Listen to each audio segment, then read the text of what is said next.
아니고 있는 것도 아니고 오는 것도 아니고 가는 것도 아니고 다른 것도 아니고 같은 것도 아니고 영기법을 가지신 분 완전한 깨달음을 얻으신 부처님들 가운데 가장 훌륭한 슬법장인 당신께 이를 표합니다.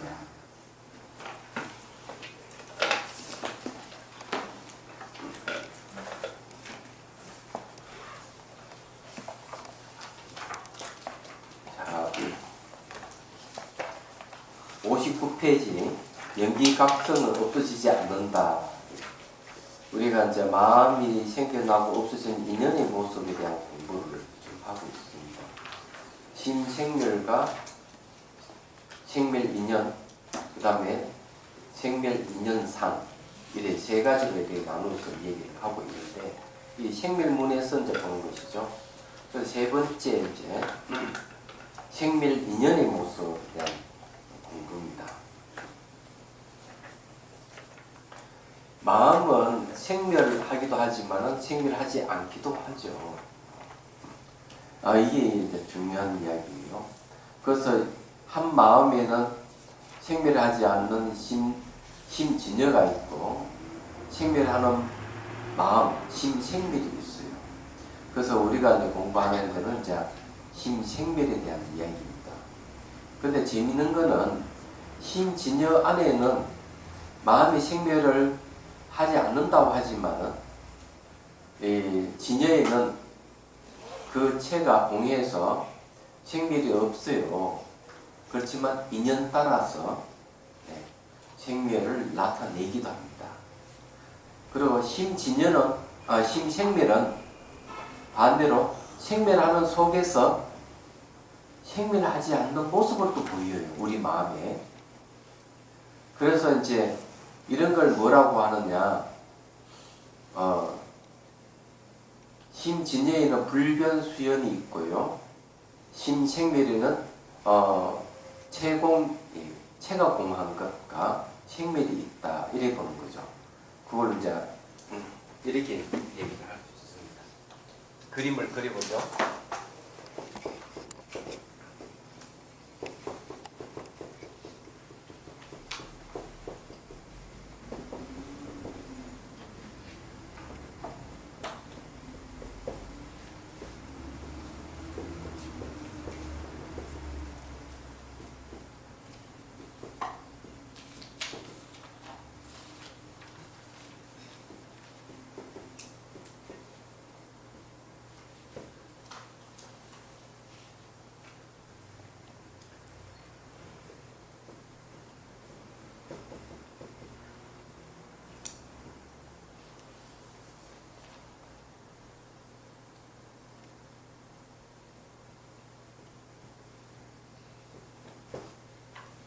여기 이제 요거는 요렇게 맞고 요거는 요렇게.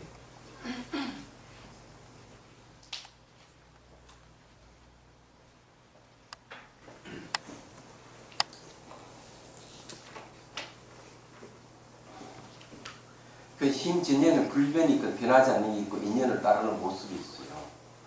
그 왜 인연을 따르느냐 이러면은 심진여라 하는 이 마음은 텅 비어 있는 그 자체로 고수하지를 않아요. 그래서 인연을 따르는 모습을 보입니다.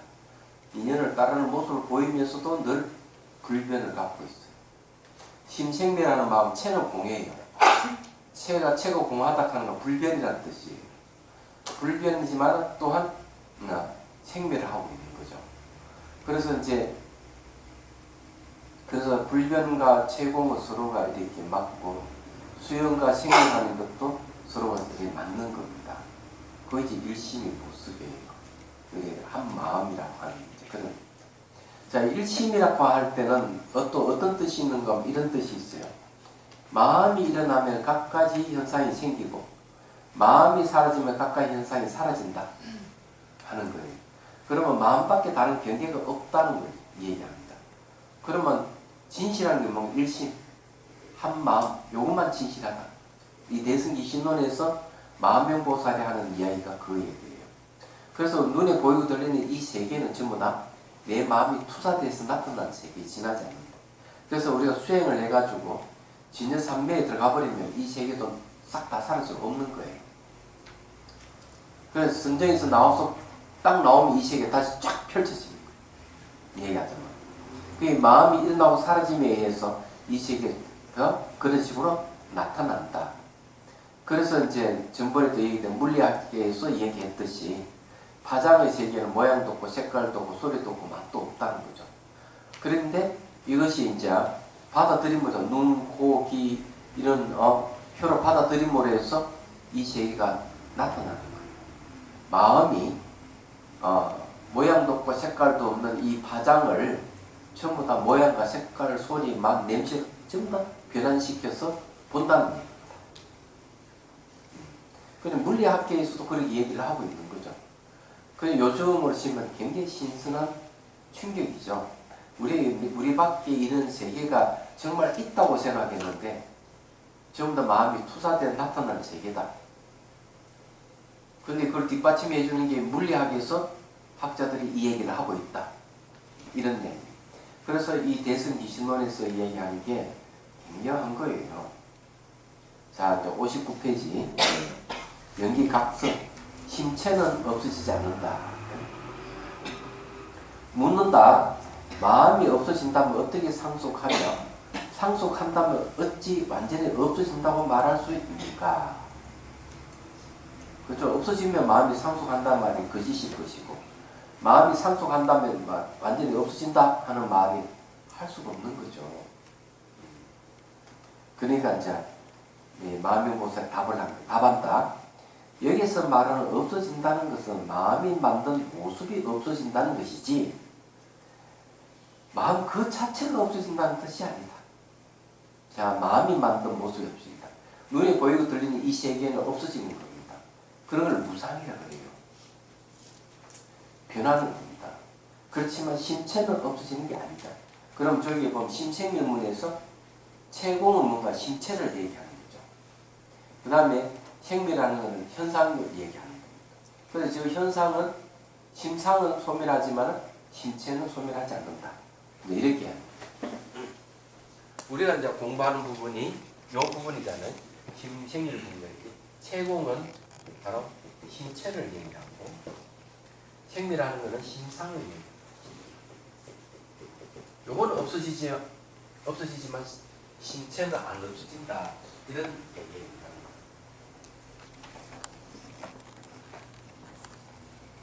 자, 이걸 이제 바람에 비유해서 얘기를 합니다.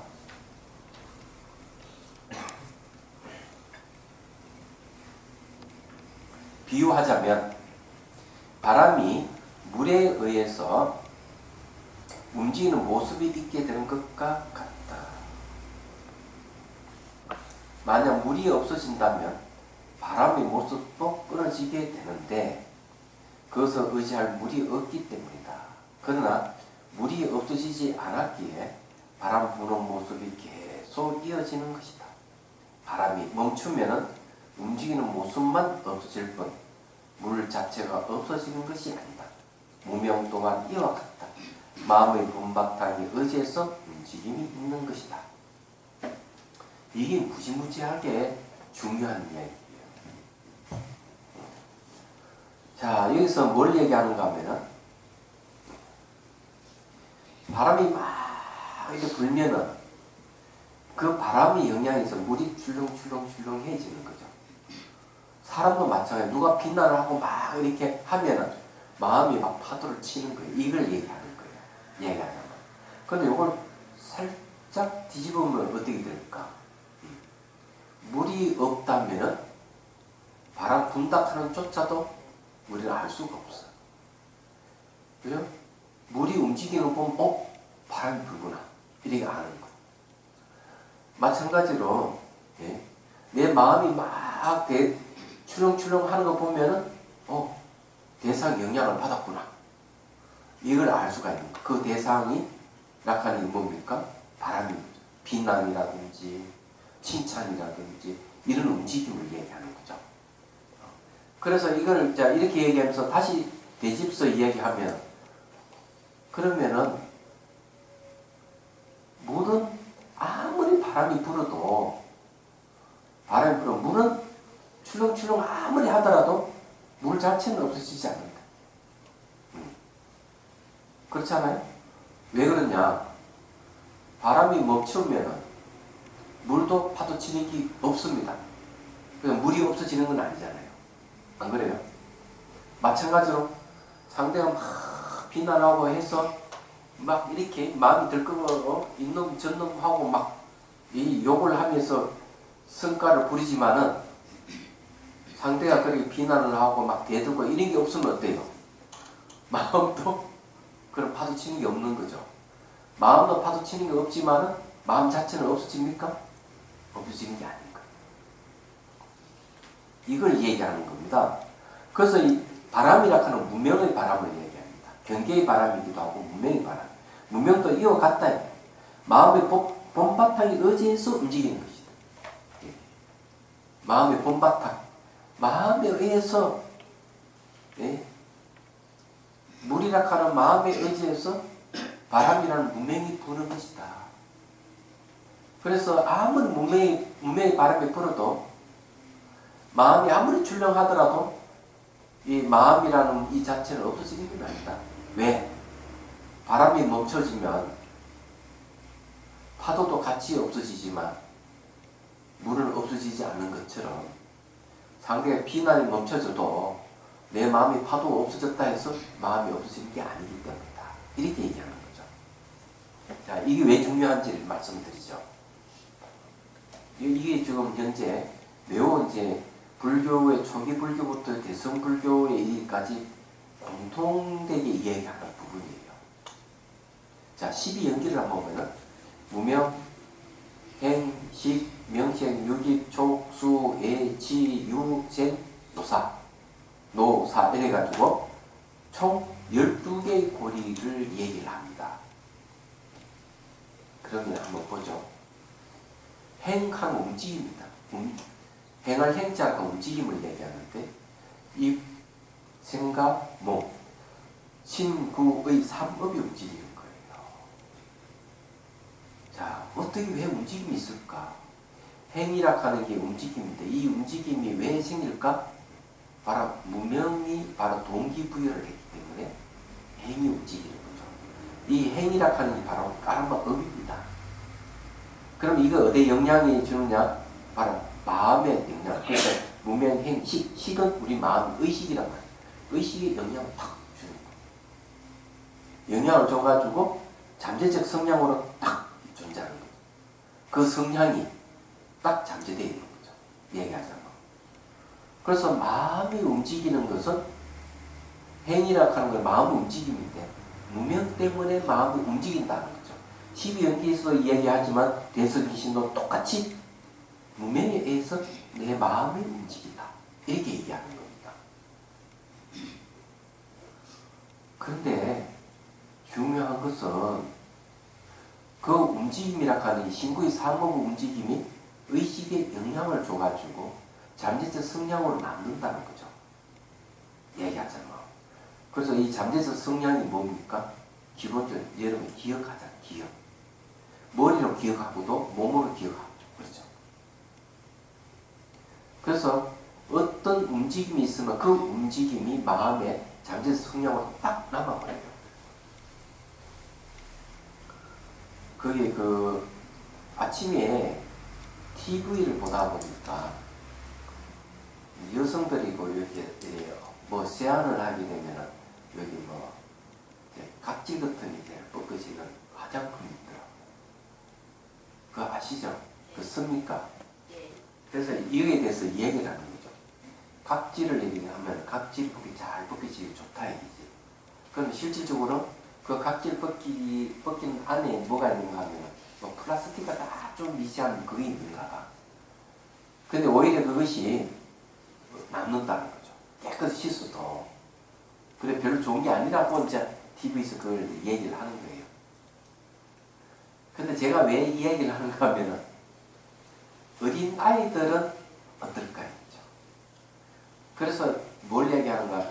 어린이 용품에 납성물이 너무 많이 들어가 있다. 이렇게 얘기를 합니다. 그래서 이건 유해할 때만 안 된다. 이렇게 얘기해요. 자, 이게 여성 화장품에 대한 거나 어린 나이들 옷이라든지 장난감에 납성분, 유해 성분이 많아서 안 된다. 이런 이야기 왜 하는 줄 아세요? 공통점이 있어요, 이 두 가지는. 예? 몸에 축적되니까. 몸이 흡수하기 때문에. 예. 그것 때문에 그래요. 그래서 이런 물질 같은 이런 것도 몸에 영향이 주는 거죠. 그건 이게 흡수가 되는 거예요. 흡수되면서 피부 같은 일을 망가지는 겁니다. 또 몸 안에 있는 세포가 망가지는 거예요. 얘기하자면. 그래서 이게 이제 몸이 그런 흡수력이 있다는 거죠. 몸이 흡수력을 갖고 있는 거죠. 어린아이들은 더 취약하다고 얘기를 합니다. 근데 이건 물질적인 것이고, 정신적인 것은 그러면은 우리 마음이 흡수가 안 된다. 흡수되는 거예요. 그래서 생각해보면 어릴 때 고양이에게 여기 핥힘을 받았잖아요. 그럼 어릴 때는 고양이한테 여기 손등에 핥힘을 받았다 이러면 어른이 되면은 아무렇지도 않을까? 천만에 어른이 돼도 고양이 딱 움츠러 물었습니다. 왜? 핥힘을 받았던 그것이 바로 마음의 잠재적 성향으로 딱 남아있기 때문에 그런 거예요. 그래서 심리학에서 이걸 뭐라 하는가 하면 그림자라고 얘기합니다. 그림자. 얘기하잖아요. 그 트라우마라고 얘기하잖아요. 그래서 우리는 물질적 현상이든 정신 현상이든 이런 것이 계속 우리에게 영향을 주는 거야. 그래서 그것이 뭔가 마음에 턱 남아 잠재적 성향으로 자리 잡는 거예요. 그러면 그것이 다음에 또 뭐가 있어요? 그 다음에 그 잠재적 성향의 대상과 접촉을 하고 감각을 일으키고 감각에서 또 뭐가 생긴 줄 아십니까? 갈망이 일어나고 집착이 일어나고 그걸 애착이라고 해요. 사랑의 애착은 갈망하는 거고. 그래서 제가 여러분들에게 말씀드리고 싶은 것은 그런 거예요. 갈망이라 하는 게 뭐냐면 사람들은 끊임없이 즐기고 마시는 것 중에 술이 있습니다. 술 중에서 몸을 비만을 가져오는 술이 어떤 건 줄 알아요? 비만을 가져오는 술 모르구나. 맥주잖아요. 맥주. 치맥이잖아. 치맥. 아 이거 먹으면 안 돼! 이러면서도 저절스레 가서 계속 먹는 거예요. 그래서 이 갈망이에요.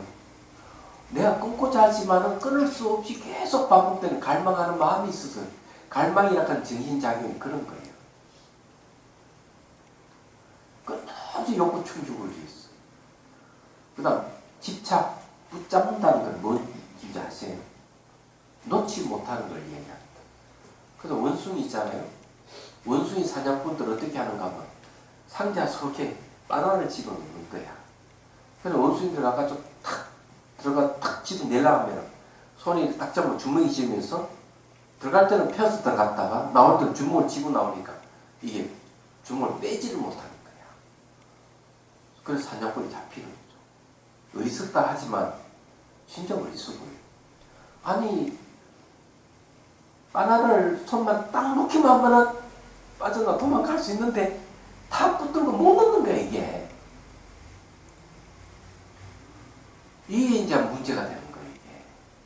그래서 이 붙잡음이라는 게 딱 그런 성향을 갖고 있어요. 그래서 여기에는 몇 가지가 네 가지가 있다는 거예요. 감각적 쾌락, 붙들고 못 넣는 거.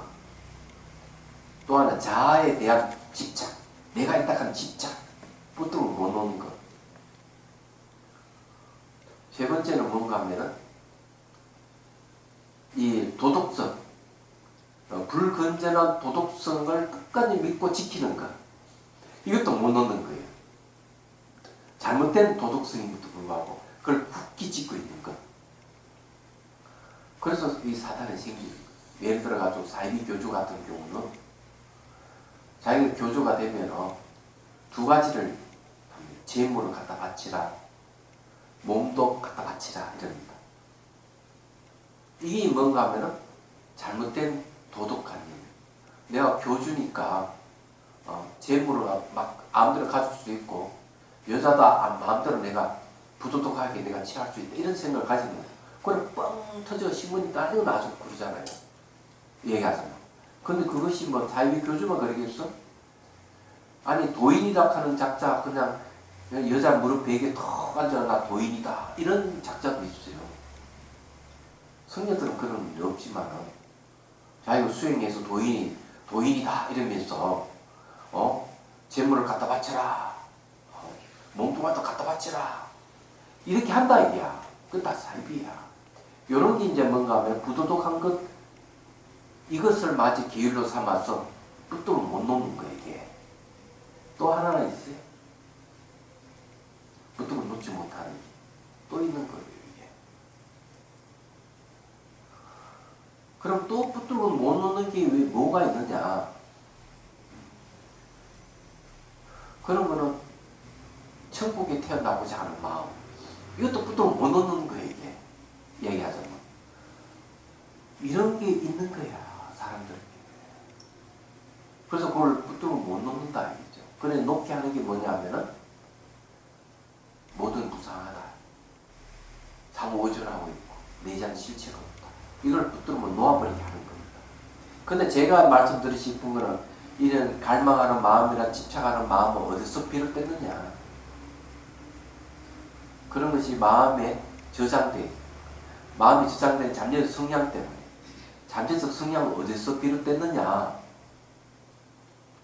그것은 까르마 어불지. 마음의 이 움직임 때문에. 마음의 움직임은 어디서 비롯됐느냐? 바로 무명 때문에 그런 거야. 이게. 무명이, 그럼 무명의 내용이 뭐냐? 이러면, 무명의 내용은 그런 거예요. 무명이라 하는 것이 어둡다 이런 뜻이거든요. 사리 분별을 하지 못한 어리석음을 무명이라고 해요. 그래서 이 무명의 특징은 뭐냐? 대상이 고정되어 있다든지, 분리되어 있다든지, 스스로 존재한다는 것. 그리고 그것은 내 밖에 따로 존재한다. 내 밖에 따로 존재하는 것. 이렇게 생각하는 게 다 무명이에요. 이것 때문에 마음의 움직임이 생기고, 마음의 움직임이 생기니까 파도가 일어나니까 갈망하는 마음으로 발전하고 붙잡으면 마음이 생기는 거죠. 물론 그 사이에 탐욕과 분노도 들어가 있는 거죠. 얘기하자고. 그래서 여기서 뭘 얘기하느냐 하면 이걸 얘기하는 거예요. 그래 무명에 의해서 마음이 흔들리고 이러지만은 그 마음 자체는 사실은 없어지는 게 아니다. 이 이야기를 저게 탁 하는 거예요. 왜 이런 말을 할까 이죠. 그 저기 뭐고 아까 무주행보살이 마음 수련에 대해서 이 얘기를 들어보니까 우주를 때려 부수는 것도 우주의 기운이 있어가지고 저절로 때려 부순다 이렇게 얘기를 한다는 거야. 옛날에는 그런 얘기를 안 했는데 좀 딱 들어보니까 또 바뀌었구나. 때려 부수는 방법이 더 진화했구나 하는 걸 알 수 있어. 그리고 궁극은 이제 허공이 목적이야. 그러니까 막 때려 부숴가지고 몸을 때려 없애. 몸을 막 폭탄을 장치에 부수고 막 용광 거 집어넣고 염산을 뿌리고 녹이고 별짓 다 해. 그래 몸이 이제 없어지면 그 다음에 누르면 우주를 또 폭발하는 별을 때려 수수폭탄, 원자폭탄, 작대도 폭발을 하고 다 때려 부숴. 그래서 허공을 만들어. 근데 허공이 없어지는 게 아니에요. 허공은 있어요. 얘기하잖아. 근데 허공이 없어진다면 어떻게 될까요? 마음 수련해서 허공을 공부를 하지 허공도 없어진다는 사실 그대들은 그걸 알지 못하는 거예요. 왜? 상상 속에서 우주를 때려 부수고 몸을 때려 부숴도 그 상상은 뭡니까? 자기 마음이야. 이게 잘 알아야 돼. 결국 자기 마음이 그런 거죠. 그래 다 없어서 허공이 됐다 하더라도 자기 마음이야. 허공은 언제 없어지느냐? 상상하는 마음이 딱 멈춰져 버리면 다 때려 부서졌던 허공이 다 때려 허공이 됐는데 다시 모양을 원상복귀해버려. 상상이 멈춰져 버리면 그럼 허공도 같이 없죠. 얘기하죠. 그렇지만 더 재미있는 거는 수행을 선정이 들어가 버리면 허공도 없어져 버려. 왜? 다 마음이 만들기 때문에. 마음은 장난이야. 아니 상상으로 때 부수고 없어요. 진짜 부서진 게 아니잖아요. 상상으로 때 부수는 거. 진짜 부서진 게 아닌데도 불구하고 그래서 상상하는 거죠. 그게 자기 마음인 줄 모르고 있는. 그래서 이 마음이 수행을 해가 선정이 들어가 버리면은 다 사라져. 그래서 능경에서 뭘 얘기해? 마음이 일어나면 우주가 생겨버리고 마음이 사라지고 우주도 사라지고 이 얘기를 하는 거예요. 능경에서. 대성기신론을 얘기하고 똑같은 내용을 얘기하는 거예요. 근데 이는 이치를 모르고 그냥 아무거나 목적을 설정해 홍을 만들려면 때려 부숴야지. 홍 만들려면 때려 부수는 게 방법밖에 없으니까. 그 홍을 만든다 이렇게 하는 거예요. 우주를 만든다. 그래서 만드는 주인이 마음이기 때문에 마음을 깔아차버리면 이 우주도 안 생긴다는 사실을 잘 모르고 있는 거죠. 그 여기서 그 얘기하는 거예요. 무명의 바람이 끊어져 버리면 너희들은요 마음이 만드는 작용이 멈춰져 버립니다. 무지 문명에 의해서 마음이 움직이면서 만들기 때문에 창조하기 때문에 그런 거예요. 그런데 여기 더 이제 극적인 이야기를 하는 거죠. 마음은 사라지는 게 아니다. 이 우주를 창조하는 무지에 의해서 창조하지만 마음이 문명이 없어지고 마음이 일어나는 게 사라졌다 하더라도 신체는 안 사라집니다. 바람이 멈춰도 물이 없어지지 않듯이 이 기가 막힌 이야기를 하잖아요. 무슨 말 이해되시죠? 허공 이야기 하니까 우리 그 조사 테마 만들려고 지금 노력하면서 한성 스님한테 부탁했는데 이게 잘 안 되는 거야. 그 요번 낙성실 때 와가지고 얘기를 하는 거야. 이 모델이 없다 이야. 그래가지고 티베트 테마를 제가 탁 재료를 갖다가 줬습니다. 줬더니만 잘 이해가 안 되는 게 아닌데 이해. 티베트 테마를 보면은 스님들한테 홍에 다 이렇게 머물고 있는 느낌이 든다 이죠. 그냥 그림을 그린 게 아니고 이 테마에 홍에 다 머물고 있다. 홍에. 그 홍 이야기 하니까 지나간 설제가 얘기를 하는 겁니다. 선생님 이거 도저히 이해가 안 됩니다. 내가 이게 테마를 제작하려 하더라도 어찌 하면 좋겠냐 이지. 그래서 제가 얘기를 했습니다. 제가 달람살라 가서 달라이라마 법문을 들었는데 재밌는 법문을 하시더라고요. 반야경을 어디 쓰렸느냐 하면 마가다국에 있는 명치산에서 쓰렸다는 거죠. 그럼 지금 부타가야에 있는 거기에 산에 산에서 법을 쓰랬어요. 그런데 놀랍게도 그 자리는 법화경을 쓰랬던 장소와 똑같은 장소입니다. 그런데 크기가 우리 여기 요 전체 요 크기밖에 안 돼요. 딱 보면 여러분 앉아 있잖아요. 그 장소에 마땅 크기밖에 안 돼요. 그런데 반야경을 쓰라게 되면은 수천 수만의 수행자들이 그것서 법문을 들었다 하는 거예요. 아니 장소 조그만한데 어떻게 법문 듣느냐 하는 거예요. 그 달라이라마 스님 하신 말씀이 바로 호공에 앉았어. 호공에 앉아서 반야경 법문을 들었다는 거죠. 얘기하잖아. 그 말은 호공에 앉을 수 있을 정도면은 대단한 능력자들만이 법문을 들었다는 얘기죠. 얘기하잖아. 그래서 수천 수만 수명들이 호공에 앉아서 법문을 듣는 거. 호공은 뭐 청청히 앉을 수 있으니까. 그러니까 한성수님 깜짝 놀랍니다. 그래서 소설을 하나 제공했습니다. 진작 얘기해 주시죠. 그래서 지금 아마 또 이제 다시 아마 그걸 해서 시간을 갖고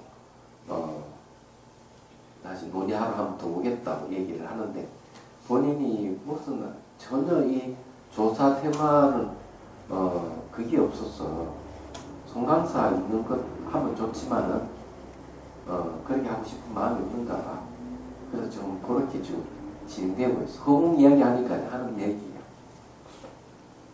자, 어쨌든 이 허공이라 하는 것도 대성기 신론에서는 뒤에 문답에 이제 공부한 데 보면 허공은 진여가 아니다. 이런 물질적인 형상과 상대돼서 나타나는 것이기 때문에 이렇게 얘기하고 있고, 원각경에는 무변 허공 각소 현발이라고 끝없는 허공은 바로 원각에서 나온 것이다. 이렇게 얘기합니다. 그래서 허공에 의지하게 되면은 무지가 일어난다. 이게 이제 능경에서 하는 얘기예요. 허공 좋아하지 마세요. 전부 다 마음이 만든 세계예요. 그래서 이제 무명을 얘기하니까 허공을 얘기하지 않을 수 없고, 허공은 무지, 무명을 일으킨다 하는 것도 여러분 아셔야 됩니다. 자, 그 다음에 봅시다. 요게 이제 딱 문답에 몇 구줄 안 되지만 아주 중요한 내용이라는 것을 여러분께 말씀드리는 거예요. 공부를 또 합시다. 자, 오늘 무명 또한 이와 같다. 마음의 본바탕에 의지해서 움직임이 있는 것이다. 만약 마음의 본바탕이 없어진다면 중생도 없어진다. 그러니까 중생이 좀 없어지지 않잖아요. 우리 다 중생인데 중생이 없어지지 않는다 하는 신체는 없어지지 않는다 이런 말이에요. 그래서 의지할 마음이 없기 때문이다. 의지할 마음이 없으니까 중생도 없어진다 이 말이에요. 그러나 바탕이 없어지지 않으므로 마음이 계속 이어질 수 있다. 없어지는 것은 어리석은 무명입니다. 뭐가 무명이 없어지는, 수행을 통해서 무명만 없어지는 것이지 우리 신체는 없어지는 게 아니다. 무명이 없어짐으로 마음이 만든 모습도 따라 없어지는 것이지. 자, 마음이 만든 모습이 없어진다. 마음이 만든 모습이 없어진다 하는 건 뭡니까? 마음이 창조한 세계는 사라져버린다. 창조의 주인이 신체는 없어지는 게 아니다.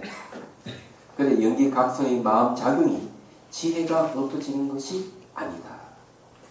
자, 그 비심지멸이라 끝에 나. 그러니까 이게 심상수멸이라.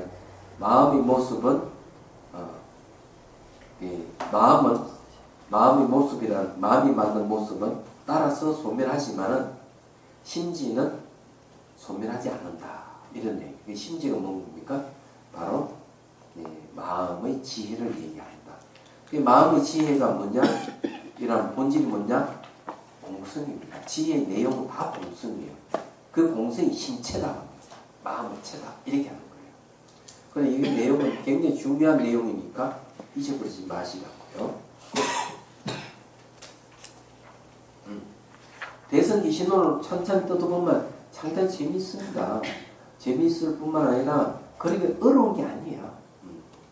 여기서 이야기하는 것만 해도 우리가 허랑방탕하게 막 휘둘려 살면서 막 갈망하고 집착하고 그냥 이렇게 고뇌하고 살지만은 사실은 그것 전부 다 마음이 무명에 휘둘려서 만든 세계, 마음이 만든 세계고 우리 신체는 소멸하지 않는다 얘기하니까 이것만 딱 알아도 죽음에 임박해도 죽음의 두려움은 없을 거예요. 자, 오염된 마음과 청정한 마음이 끊어지지 않는 네 종류의 훈습과 훈습의 뜻에 대한 공부를 합시다. 훈습이 뭡니까? 바로 잠재적 성향이 훈습에 의해 가지고 저장되고 머물고 있어요. 우리 몸과 마음에. 이건 아주 중요하다고요. 그래서 이게 이 훈습하는 데는 네 가지가 있어요. 자, 네 가지가 하는 게 이제 뭐냐면, 자, 읽어볼게요. 청정한 마음이 오염된 마음에 스며들고, 자, 청정한 마음이 오염된 마음에 스며들면은 오염된 마음이 없어지는 겁니다. 자, 오염된 마음이 청정한 마음에 스며드는, 자, 오염된 마음이 청정한 마음에 스며들면 이제 청정한 마음은 숨어버립니다. 없어지는 게 아니고, 청정한 마음은 오염된 마음에 딱 가려져 버린다는 거죠. 저는 네 종류의 훈습이 있기 때문에 연법과 정법이 끊어지지 않고 생겨난다. 법이라 하는 현상이며 물든 현상, 깨끗한 현상 이런 뜻이에요. 첫째는 정법인 진여의 훈습이다. 진여가 무명에게 약 영향을 주는 걸 얘기해요. 그러면 영향을 줘가 무명을 타파해버리는 겁니다. 첫 번째. 두 번째, 연법 원인 무명의 분수이다. 무명은 누구에게 영향을 주느냐? 무명은 진에게 영향을 줘가지고 생멸하는 마음을 일으키는 거예요. 그래서 저기 심생멸이 나오는 겁니다. 말해서. 셋째는 허망한 마음인 업식의 분수이다. 자, 업식이 이제 누구에게 영향을 주느냐? 역시 이 업식은 무명에게 영향을 줍니다. 얘기하자면. 네. 그래서 업식이 무명에 영향을 주면은 거기서 다시 뭐가 생기는가 하면은 능견상과 경계상이 생기고 이러는 거예요. 자, 넷째는 허망한 경계의 육진의 분수입니다. 인식 대상인데 이거는 뭘 얘기하는가 하면 경계상입니다. 경계상이 누구에 영향을 주느냐? 그 밑에 지상이라든지 상속상 이런 쪽으로 영향을 줘버립니다. 분수비라가 영향을 끼친다는 거죠. 그래 영향을 준다, 영향을 받는다 하는 말, 훈수비라는 말을 씁니다. 그래서 제가 앞에 이야기했듯이 이런 물질 같은 것도 몸에 흡수되잖아요. 그건 훈수비입니다. 마음이 또 이렇게 영향을 주면은 그러니까 보면 자식은 부모에게 분석당하는 거죠. 그래서 자식이 부모를 그대로 흉내내는 겁니다. 어릴 때부터. 그리고 훈수비라는 말이 그런 뜻이에요. 이제 그 훈수는 바로 이게 향기를 비유 들어서 이게 얘기할 겁니다. 자, 훈수의 뜻에 대해서 공부를 해봅시다. 훈수비란 무슨 뜻인가? 향을 피우면 향기가 없던 옷에 향기가 배어드는 것과 같다. 이게 이제 그래서 여러분들은 좋은 환경에 살아셔야 돼요. 이 중금속 오염되고 이런 데 살면 안 돼요. 그러면은 그런 땅에 살면은 땅에서 자란 곡식이라든지 채소를 먹게 되면 그대로 몸에 흡수가 되는 거죠. 여러분 잘 알다시피 후쿠시마 원전이 그 반사능이 유출되면서 거의 뭐 50km 내에 사람이 안 산단 말이에요. 그러면 거기에 왜 사람이 안 사느냐? 땅이 오염되기 때문에. 그래서 거기에 나오는 곡식이라든지 식물을 먹으면 바로 방사선이 오염이 되는 거예요. 그러면은 이제 문제가 발생하는 거죠. 그래서 이 훈수비라 하는 그런 거예요. 그건 이제 물질적인 것이죠. 그 여러분들 혹시 좋아하는 뭐 있잖아요. 그 뭐 과자라든지 뭐 그런 거, 빵이라든지 이런 건 또 뭐가 많이 첨가물, 화학 조미료가 많이 들어가 있고 방부제 같은 거 이런 것들이 우리 음식 먹으면 몸이 분수되잖아요.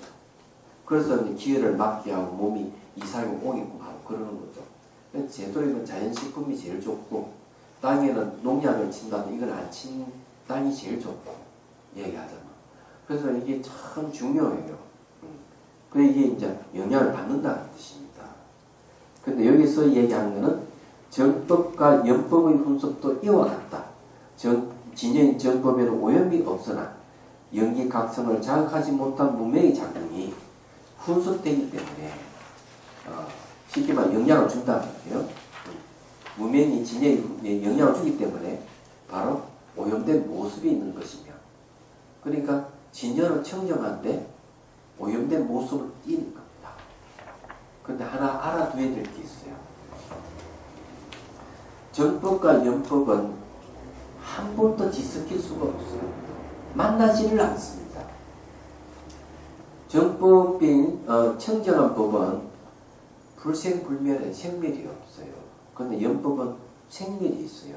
생멸이 없는 거하고 생멸이 있는 거하고 서로 코드가 안 맞는 거죠. 얘기하자면 우리가 생로병사를 하지만은 우리 마음의 본성은 청정해서 생로병사를 안 해요. 본성이 공성이기 때문에. 그렇기 때문에 오염되는 여기서 말하는 오염된 모습은 있어. 무명의 영향을 받아가 진여가 오염되긴 되지만 진여가 없어지는 게 아니에요. 오염된 모습을 갖고 있지만은 청정성 그대로 유지가 되어 있는 겁니다. 이게 중요한 거예요. 그래서 이런 사실을 알면은 허랑방탕에 막 살아도 돼. 그냥 나쁜 짓 하고 막 해도 아무도 안 돼. 왜? 심성은 변화가 없기 때문에 괜찮아요. 나쁜 짓 하셔도 돼요. 강도도 돼도 되고 사람 찔러 죽여도 되잖아요. 단 책임질 수 없는 건 뭐냐면은 인간은 분명하기 때문에 반드시 그 나쁜 가부는 본인이 감수해야 됩니다. 그리고 또 반대로 얘기하면 온갖 나쁜 짓 하는 이런 놈들 미워하면 안 됩니다.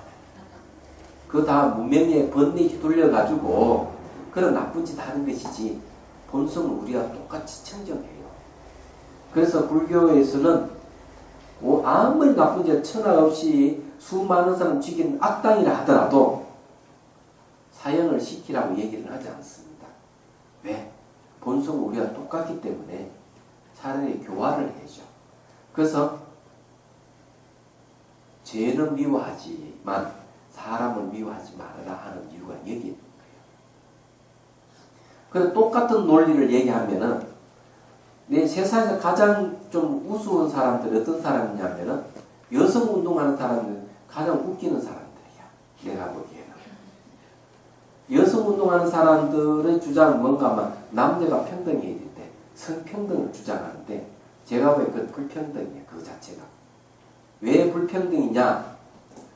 그냥 남녀를 보지 말고 남자도 사람이고 여자도 사람이기 때문에 사람의 시각에서 보면 남녀가 그냥 평등할 건데 사람을 속 빼놓고 여자 남자를 갖고 평등을 주장하니까 이 불평등이 생기는 겁니다. 왜 불평등이 생기는가 하면은 남녀의 세계는 어떤 시대 때는 남성 우위 시대가 오면은 남자가 위에 있고 여자가 밑에 있어 차별이 돼요. 또 시대가 흘러가지고 여자가 위에 올라가면은 여자가 남자를 또 차별하는 세계가 또 올 거예요. 지금까지는 여성이 남성 위에 있는 것 같지만 지금은 비슷해졌죠. 좀 가면 여자가 또 올라갈 수도 있어. 그래서 남녀 문제는 시대에 따라서 이게 올라갔다 내려갔다 차별이 없어질 수가 없는 거예요. 그래서 여성 운동하지 말고 사람 운동해야 돼. 여자도 사람이고 남자도 사람이니까. 그건 평등해. 사람의 입장에서. 무슨 말 이해되죠? 네. 그 다음에 동물하고 사람도 똑같아. 내가 사람이다 이러면 동물하고도 차별하게 되는 거예요. 그걸 인상이라고 해서 아상, 인상, 중생상, 수자상을 인상이라고 해요. 그때는 그렇게 하면 안 되는 거야. 또 차별이 일어나기 때문에. 그럼 어떻게 해야 되느냐? 마음이 가진 자는 다 평등하다. 이렇게 해야 되는 거예요. 마음을 가진 자는 어때? 동물도 마음이 있잖아요. 사람도 마음이 있잖아요. 그럼 마음의 시각에서는 다 평등할 거예요. 그래서 마음이 있는 자는 불성을 가지고 있어서 다 깨달을 수가 있다. 이렇게 논수에도 이야기하고 어록에도 이야기하고 경전도 이 얘기를 하는 거예요. 이야기하자면. 그래서 이제 제가 말씀드리는 거는 이 오염과 청정에 대해서 얘기하다 보니까 이런 얘기 나왔는데 제발 여성 운동 한다시고 제발 차별 안 했으면 좋겠다 하는 생각을 합니다. 남성 운동하는 건 없잖아요. 근데 요즘 비상이 있더라고요. 오히려 남자들이 역차별 당하고 있다고 하면서 분개하는 남자들이 또 생기더라고요. 왜 남자 여자 시각을 보니까 그런 거지. 사람의 시각을 보면 없으면 남녀 평등하지. 안 그래요? 그래서 이게 자 이상하게 이제 본쪽으로 흘러갔는데 여기도 마찬가지예요. 자성이 청정한 입장에서 보면은 성인이든 범부든 중생이든 똑같이 평등한 거예요. 그렇지만 오염된 시각에서 보면은 성인은 높고 범부는 낮고 중생은 별로 높고 그런 거예요. 얘기하자면. 그래서 오염된 시각에서 보지 말고 청정심의 시각에서 보자 하는 거예요. 자, 그래서 문명인 영법에는 청정은 작용이 없으나 진여의 작용이 훈속되기 때문에 청정은 작용이 있는 것이다. 이 말은 뭔가 하면은 두 가지 뜻이 있어요. 여기는요.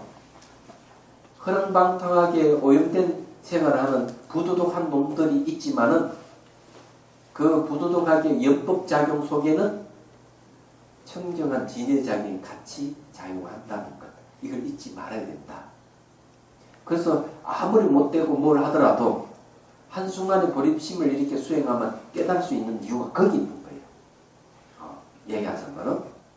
그게 이제 첫 번째 뜻이고 또 하나는 연법 작용 중에서 이 무명의 작용 안에 진여의 작용이 있다고 하는 것은 언젠가는 무명이 없어진다는 걸 얘기하는 거예요. 얘기하자면 왜? 생멸하는 거하고 생멸이 없는 마음하고 딱 대결을 한다고 하면은 생멸이 있는 마음은 생겼다 완전히 소멸이 없어질 수 있지만은 생멸이 없는 마음은 청정한 이 마음은 안 없어지는 거예요. 그래서 무명과 진여는 동기동창이지만 진여만 않고 무명은 살린다 이런 얘기입니다. 이해가 되시죠? 아이죠. 멍하게 있으면 안 되는데. 자, 질문 있으면 하십시오. 네. 스트레스, 학교 스트레스를 받을 때, 그 스트레스 받고 있을 때, 예를 들어가지고, 청정한 모습이나 뭐 오염된 모습, 그걸 좀 설명해 주십시오. 아이, 좋은 질문이야. 스트레스를 받는다고 하는 것은 상대가 나에게 비난을 하거나 가중한 업무를 부당하게 지시하거나 이러면 스트레스 받아요. 그리고 인격 모독을 당했을 때 스트레스 받는 거고. 그래서 이제 이런 스트레스를 받았을 때 이걸 어떻게 효과적으로 스트레스를 해소하느냐 이게 참 중요하거든요. 스트레스를 받는 거는 나한테 연법이 있다, 무명이 있어서 스트레스를 받는 거예요. 얘가. 왜냐하면은 무명은 뭘 가지고 있는가 하면 항상 탐욕과 씀림을 일으키는 거예요. 무명은 내가 있다, 내다 하는 생각을 갖고 있기 때문에 이 나락하는 생각 때문에 스트레스를 딱 받으면 누가 나에게 비난을 하고 이렇게 하면 화가 올라오는 거야. 그냥 화가 올라온다는 자체가 벌써 나에게 무명이 있다는 거죠. 기반 연법이에요. 그 연법에 의해서 내가 스트레스 받는다는 뜻이 되고, 그 다음에 이제 스트레스를 안 받으려면 어떻게 하느냐?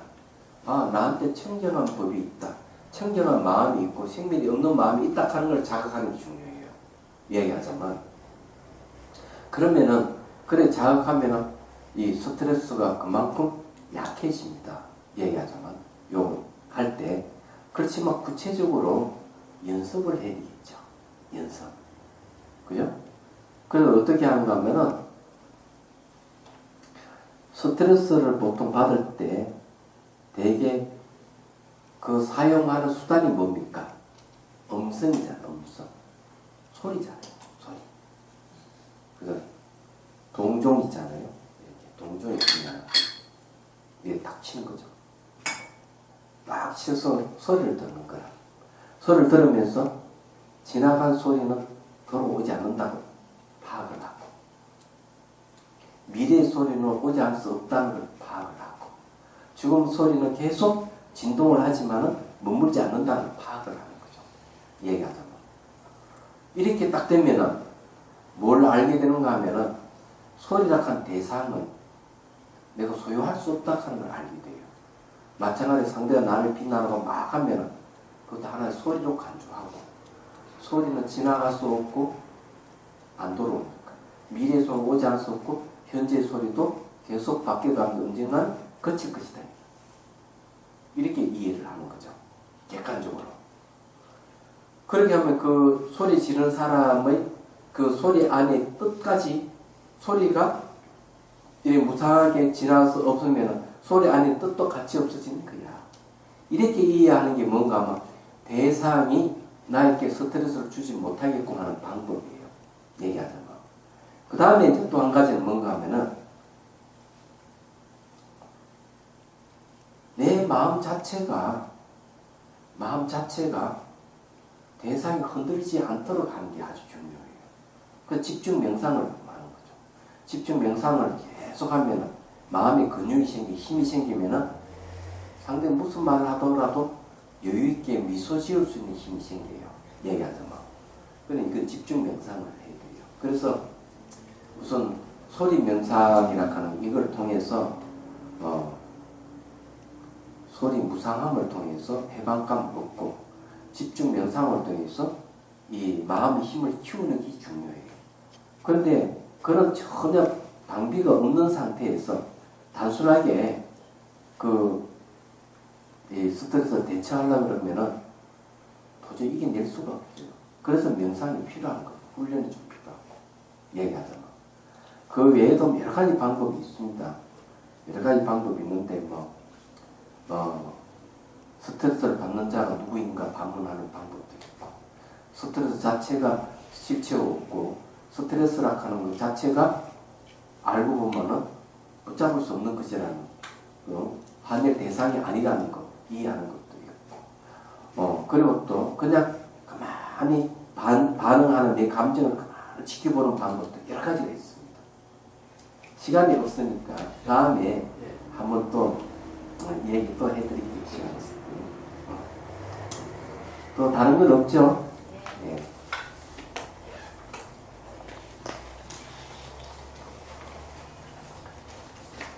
또 우리 템플 스테이는 스트레스를 해소할 수 있는 여러 가지 방법을 가르쳐 드립니다. 그래서 걷기 명상만 하더라도 여러 가지 방법이 있어요. 아까 소리 명상이 있죠? 소나무에 기대가지고 세 가지 지기는 소리, 소름 소리 이런 들으면서 이 소리로부터 자유로워지는 방법, 그리고 이 스트레스 해소하는 방법. 그 다음에 내 의도를 시음으로 해가지고 마음을 쉬는 방법. 상대가 나를 막 욕을 뭐라 하더라도 숨을 들이쉬고 내쉬며 몸에 힘을 쫙 빼고 그냥 가만히 듣는 자세를 취하면서 자기 마음 상태를 지켜보는 방법. 이것도 스트레스 해소하는 거. 그 다음에 관계성 사유를 통해서 그 사람을 이해하고 이름으로 해서 해소하는 방법. 여러 가지가 있습니다. 자, 이야기합시다. 중생들을 구하려는 마음으로 깨달음의 정수를 이룰 때까지 부처님과 법과 승부에 항상 기여합니다. 지혜와 자비를 갖추고 유정을 위해 노력함으로써 부처님 앞에 머물겠습니다. 원만한 보심을 일깨우겠습니다. 공개가 있는 한 중생이 있는 한 저도 함께 따라 머물며 중생의 고통을 없애는 자로 남겠습니다.